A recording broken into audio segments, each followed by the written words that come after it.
512 GB memory, 200 megapixel camera और mobile की price 80,000 से भी कम। क्या आप लोग भी ऐसे सस्ते तरीन मोबाइल की तलाश के अंदर है जो कि ब्रांड की तरफ से आता है, जिसकी 512 GB की मेमोरी आपको मिल रही है, जिसके अंदर 200 मेगापिक्सल कैमरा मिल रहा है और उसकी प्राइस आपको 80,000 से भी कम मिल रही है? तो आप लोग बिल्कुल ठीक वीडियो पे हैं। आज हम रिव्यू करने जा रहे हैं Xiaomi के Note 13 Pro की। अब मैं इसकी अनबॉक्सिंग तो नहीं करने जा रहा बिकॉज इसकी अनबॉक्सिंग से YouTube भरा पड़ा है, लेकिन मैं इसके लिए इसका जो ऑनेस्ट रिव्यू है वो देने जा रहा हूं बिकॉज ये मैंने 2 दिन पहले मोबाइल परचेज किया और इसके अंदर मैंने अपना कंप्लीट डाटा ट्रांसफर किया और अब मैं इसको इस्तेमाल कर रहा हूं और इसके अंदर जो जो चीजें मैंने देखी हैं मैं आप लोगों को भी बताता हूं कि आया आप लोगों को इसको बाय करना चाहिए या नहीं करना चाहिए, मुझे कितने का मिला और कहां से मैंने लिया, कितना डिस्काउंट मिला। तो कंप्लीट इसकी जितनी भी चीजें आज की इस वीडियो के अंदर मैं आप लोगों को बताने जा रहा हूं, तो इस वीडियो को शुरू से आखिर तक लाजमी देख लीजिएगा ताकि इसमें किसी भी किस्म का पार्ट मिस ना हो। अस्सलाम वालेकुम फ्रेंड्स, मेरा नाम है उस्मान और आप देख रहे हैं टॉपर में ऑफिशियल। तो चलते हैं वीडियो की तरफ। देखिए इसका अनबॉक्सिंग का जो एक्सपीरियंस है वो बड़ा सिंपल सा है। जैसे ही आप इसका वो जो ऊपर जो रैपर लगा हुआ था, ये रैपर लगा हुआ था, इसको मैंने उतार दिया है। इसको रिमूव करते हैं तो ये डब्बा ओपन हो जाता है। उसके बाद जैसे ही आप ओपन करते हैं तो ये वाली चीज ओपन होती है। यहाँ पर बुकलेट और इसकी सारी डिटेल्स है। यहाँ पर आता है मोबाइल बैरल मैंने निकाल के रखा हुआ है। ये है मोबाइल Xiaomi Note 13 Pro, ठीक है। और उसके साथ साथ जैसे ही बॉक्स को ओपन करते हैं तो यहाँ पर ये हैंड फ्रीज का है, ये मैंने अलग से लिया है। हैंड फ्रीज इसके साथ नहीं आती।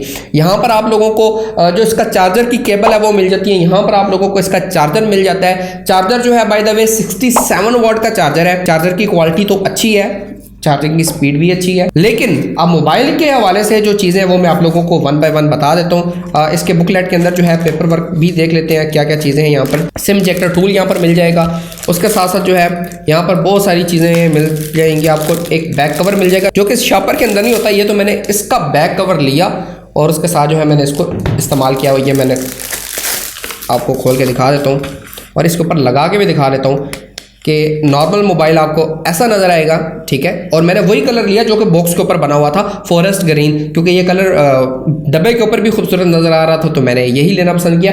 ये ग्रीन वाली लुक तो नहीं देता, ब्लूइश टाइप की और ग्रीन की जो मिक्स लुक होती है वो उस तरह की लुक आ रही है। और ये इसका जो है बैक कवर, और ये जी मोबाइल आपका बैक कवर के साथ इस तरह का नजर आएगा, ठीक है। मैं साइड थोड़ा सा करता हूं ताकि आपको नजर सही आ जाए। अब इस मोबाइल की कुछ अच्छी चीजें बयान कर देते हैं। सबसे पहले कि इसके जो बेजल्स हैं वो बहुत बारीक बेजल्स हैं, मतलब बेजल-लेस एक्सपीरियंस जो है वो आपको मिलता है। उसके बाद जहां तक कैमरास की बात है, जो सबसे मोस्ट इंपॉर्टेंट चीज होती है, यहाँ पर आप लोगों को 200 मेगापिक्सल का ये वाला सेंसर मिल जाता है। इसके साथ यहाँ पर 8 मेगापिक्सल का सेंसर है, इधर 2 मेगापिक्सल का सेंसर है, 200 मेगापिक्सल का वाइड एंगल है और ये 8 मेगापिक्सल का अल्ट्रा वाइड एंगल है। उसके बाद ये वाला जो कैमरा है ये 2 मेगापिक्सल का माइक्रो सेंसर है और उसके साथ साथ एलईडी फ्लैश लाइट आपको मिल जाती है। फ्रंट साइड पे आपको 16 मेगापिक्सल का फ्रंट कैमरा आप लोगों को मिल जाता है। उसके साथ साथ ऊपर वाली साइड पे आया ब्लास्टर, स्पीकर ग्रिल ऊपर वाली साइड पे भी, नीचे वाली साइड पे यानी कि ड्यूल स्टीरियो स्पीकर है। और यहाँ पर जो है आप लोगों को 3.5 mm का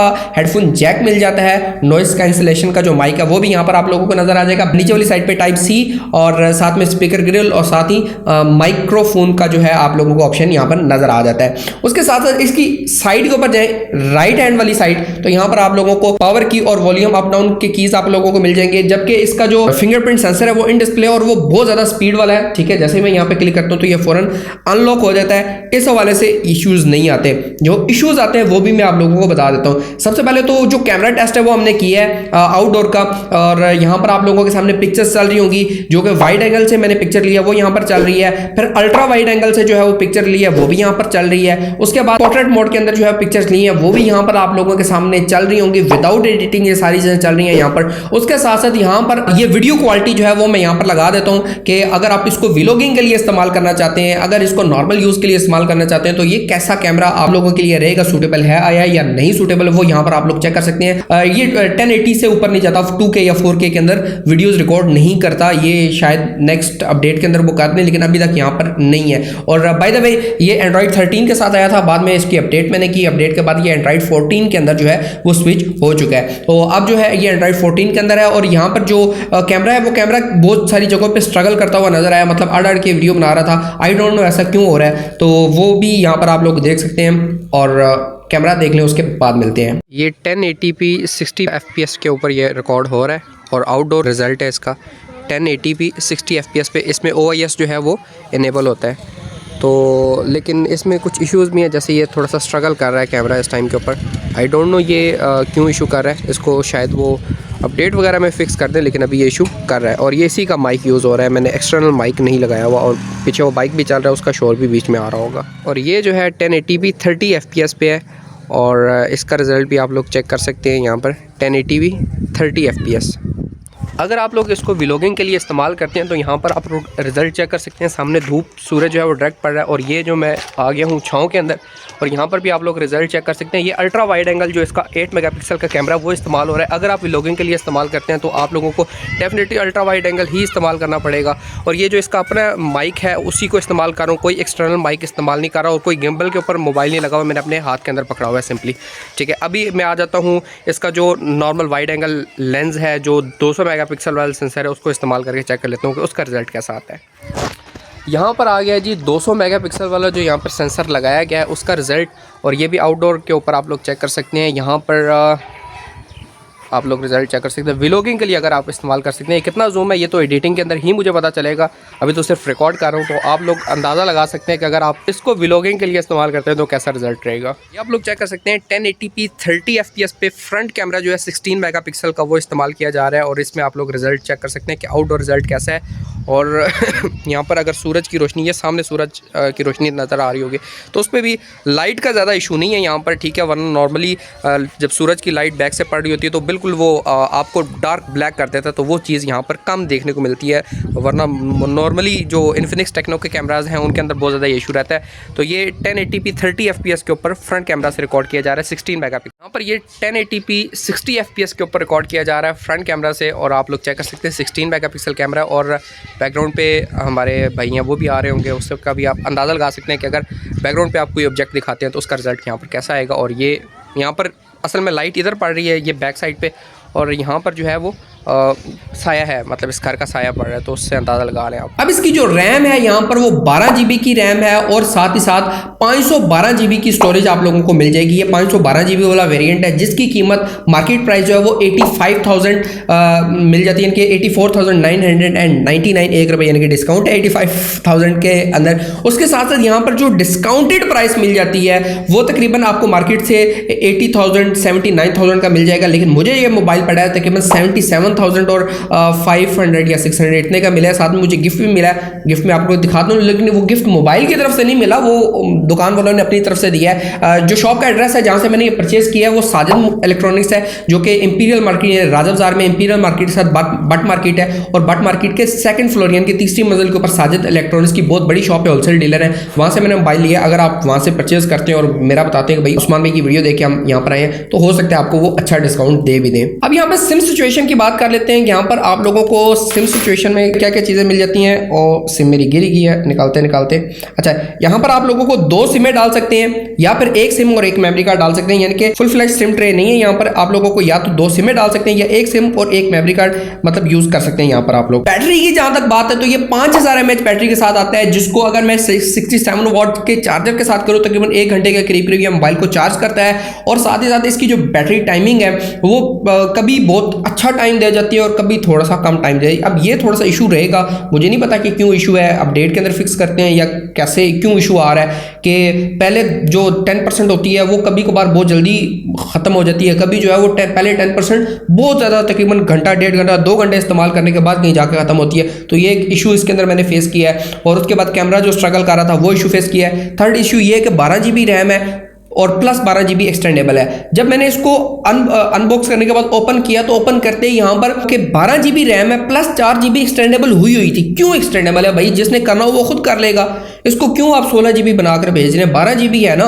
ठीक है, आप 12 GB रखें, बकाया जिसने एक्सटेंड करना वो कर लेगा। और चार्जिंग में हीट भी करता है थोड़ा बहुत। और 200 मेगापिक्सल की कहानी है, 200 मेगापिक्सल। अगर आप ये कहना कि पूरा 200 मेगापिक्सल पता नहीं क्या जो है वो आंधी मचा देगा, तो ऐसा कोई सीन नहीं है। 200 मेगापिक्सल सिर्फ नाम का 200 मेगापिक्सल है। उस तरह 200 मेगापिक्सल वाली कोई कहानी नहीं है। 200 मेगापिक्सल से मैंने जो कुछ पिक्चर्स ली हैं, ठीक है, डेडिकेटेड एक वहाँ पे मोड है 200 मेगापिक्सल वाला, मैंने वहाँ से पिक्चर्स ली हैं। पिक्चर्स की क्वालिटी चेक कर सकते हैं, मैं फुल जूम करता हूँ, क्वालिटी नो डाउट अच्छी है, लेकिन कहो कि भाई 200 मेगापिक्सल का सोच के आप ले रहे हो तो भाई फिर ना लेना ये, ठीक है। और 200 मेगापिक्सल सिर्फ पिक्चर में ले सकते हैं, बकाया किसी जगह पे भी आप इस्तेमाल नहीं कर सकते 200 मेगापिक्सल को, और ये सिर्फ बैक कैमरा में, फ्रंट पे नहीं है। अब जिस दिन ये मोबाइल लेना था उस दिन सीन ऐसा हुआ कि मैं और मेरे एक दोस्त था मोहसिन, हम दोनों चले गए ट्रेल 5 हाइकिंग के ऊपर, और हाइकिंग के से वापस आते हुए रात को मैं सोया भी नहीं था, नींद भी पूरी नहीं थी, उसके बावजूद जो है हमने मोबाइल भी लेना था, तो हम चले गए राजा बाजार, और वहाँ से हमने MCB बैंक से अमाउंट निकलवाई अपनी, तकरीबन 80,000 के करीब वहाँ से अमाउंट निकलवाई। उसके बाद हम चले गए